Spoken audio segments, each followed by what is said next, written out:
First Kings, chapter 7. But Solomon was building his own house 13 years, and he finished all his house. He built also the house of the forest of Lebanon.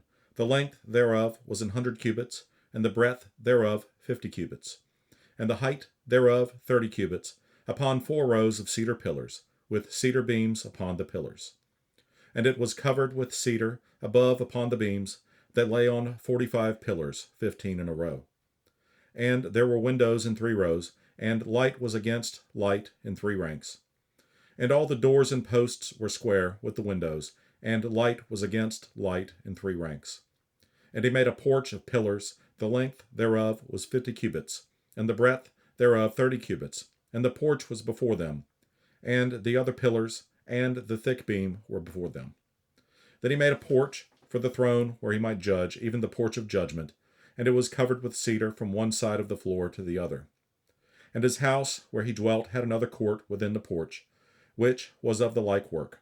Solomon made also an house for Pharaoh's daughter, whom he had taken to wife like unto this porch.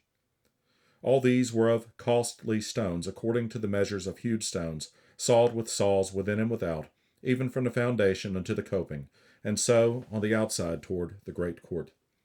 And the foundation was of costly stones, even great stones, stones of 10 cubits, and stones of 8 cubits. And above were costly stones, after the measures of hewed stones and cedars.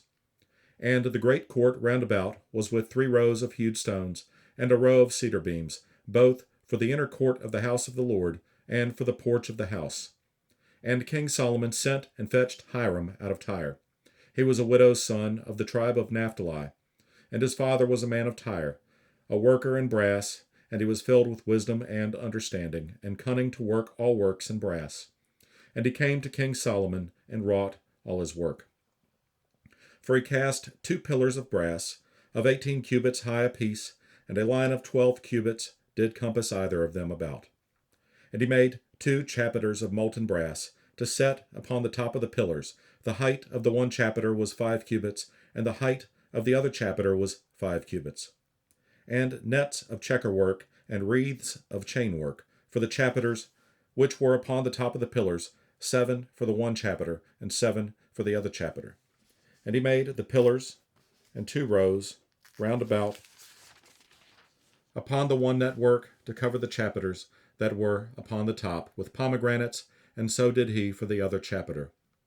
And the chapiters that were upon the top of the pillars were of lily work in the porch 4 cubits.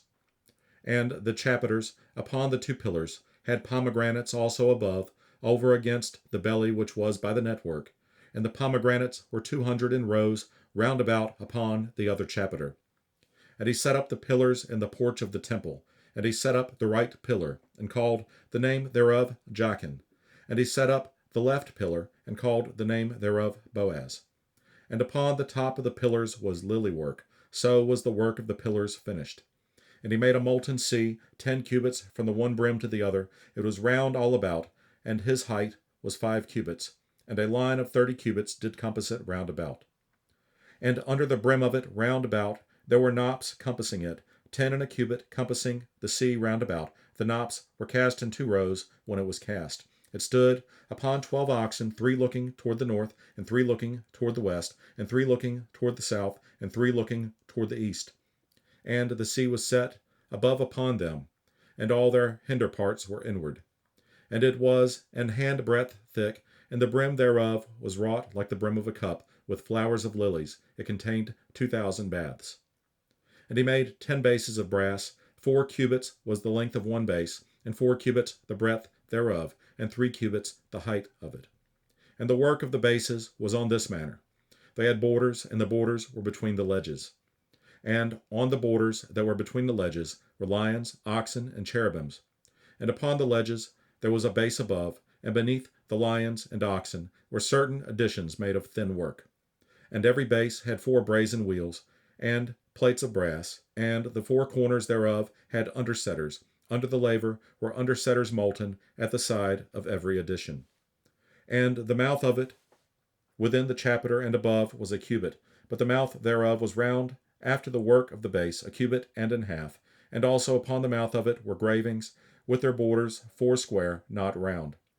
And under the borders were 4 wheels, and the axle trees of the wheels were joined to the base, and the height of a wheel was 1.5 cubits. And the work of the wheels was like the work of a chariot wheel. Their axle trees and their naves, and their felloes and their spokes were all molten. And there were 4 undersetters to the 4 corners of one base, and the undersetters were of the very base itself. And in the top of the base was there a round compass of 1/2 cubit high, and on the top of the base the ledges thereof and the borders thereof were of the same. For on the plates of the ledges thereof, and on the borders thereof, he graved cherubims, lions, and palm trees, according to the proportion of every one, and additions round about. After this manner he made the 10 bases. All of them had 1 casting, 1 measure, and 1 size. Then made he 10 lavers of brass. 1 laver contained 40 baths, and every laver was 4 cubits, and upon every one of the 10 bases 1 laver. And he put 5 bases on the right side of the house, and 5 on the left side of the house. And he set the sea on the right side of the house, eastward over against the south. And Hiram made the lavers and the shovels and the basons. So Hiram made an end of doing all the work that he made King Solomon for the house of the Lord. The 2 pillars, and the 2 bowls of the chapiters that were on the top of the 2 pillars, and the 2 networks to cover the 2 bowls of the chapiters, which were upon the top of the pillars. And 400 pomegranates for the 2 networks, even 2 rows of pomegranates for 1 network, to cover the 2 bowls of the chapiters that were upon the pillars. And the 10 bases, and 10 lavers on the bases, and 1 sea, and 12 oxen under the sea, and the pots, and the shovels, and the basons, and all these vessels which Hiram made to King Solomon for the house of the Lord were of bright brass. In the plain of Jordan did the king cast them, in the clay ground between Succoth and Zarthan. And Solomon left all the vessels unweighed, because they were exceeding many, neither was the weight of the brass found out. And Solomon made all the vessels that pertained unto the house of the Lord, the altar of gold, and the table of gold whereupon the shewbread was. And the candlesticks of pure gold, 5 on the right side, and 5 on the left, before the oracle with the flowers, and the lamps, and the tongs of gold. And the bowls, and the snuffers, and the basons, and the spoons, and the censers of pure gold, and the hinges of gold, both for the doors of the inner house, the most holy place, and for the doors of the house, to wit, of the temple. So was ended all the work that King Solomon made for the house of the Lord. And Solomon brought in the things which David his father had dedicated, even the silver and the gold and the vessels, did he put among the treasures of the house of the Lord.